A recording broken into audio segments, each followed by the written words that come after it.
What's up, guys? So in the video today, we're going to talk about the value of UPG.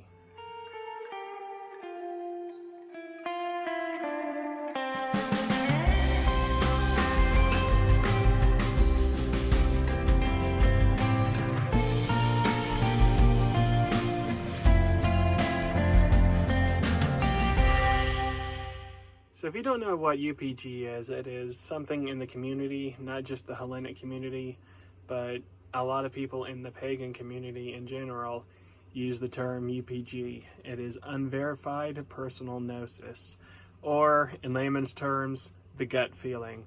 So it's whenever you make rituals and sacrifices to the gods in prayer, and you use things and items that are not traditional, are not found in any historic texts. So example being that if you decide to worship, we'll just say Zeus, for example, and you use hot chocolate, we'll say. You found out that offering hot chocolate to Zeus is something that you say he accepts, and you've been using hot chocolate and chocolate fudge for years to give Zeus as an offering and sacrifice to Zeus during your prayers. That would be UPG, because there is no ancient historical text saying that the ancient Greeks would give hot fudge sundaes to Zeus as an offering. So that would be your UPG. And to that, I would say, good for you. So there is value in some UPG. That if you just had a gut instinct that Zeus could be offered that hot fudge sundae, I have no idea if that would be a thing. I'm just using that. I've never tried it. It's not my UPG, we'll say.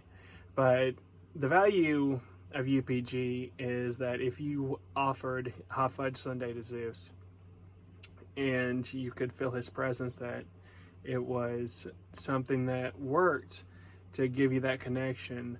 That's the value of your UPG. And really, when you think about it, the traditional stuff that we offer the gods, like frankincense, that was someone's UPG, whoever came up with that originally. So there is value in UPG. But if hot fudge sundae is the only thing you offer, and the danger really comes whenever you don't even try to research the past, that you're going to use hot fudge sundae and just make up something. It has no basis on anything. You just thought you were starting your relationship with the gods, and you looked to your right or left and you saw a bowl of hot fudge sundae, and you said, you know what, I'm going to offer that. And that was the reason behind using that. That's when danger comes into UPG, because then it's your own thing, and then really the problem also is you start preaching the gospel of hot fudge sundae, saying that this is the bee's knees when it comes to offerings to the gods.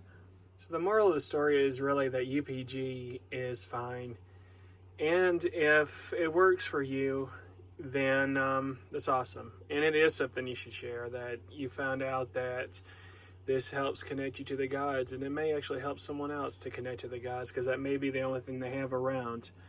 But it also helps to look into historic things and try to find some historic offerings as well. I mean, even flowers. I mean, it doesn't have to be anything fancy. Anyway, UPG is important in a relationship because you discover new things, and that you find new ways to honor the gods, and that helps make things new in your relationship and possibly in others' relationships with the divinity. So what I'm really trying to say is that there is value in your own personal gnosis, that it can connect you to the gods. But it's also nice to look into tradition as well, and to use some things that people have proven that have come before you, that modern people use nowadays, and mix a little bit of both in your worship and practice. Anyway, guys, I'll talk to you later.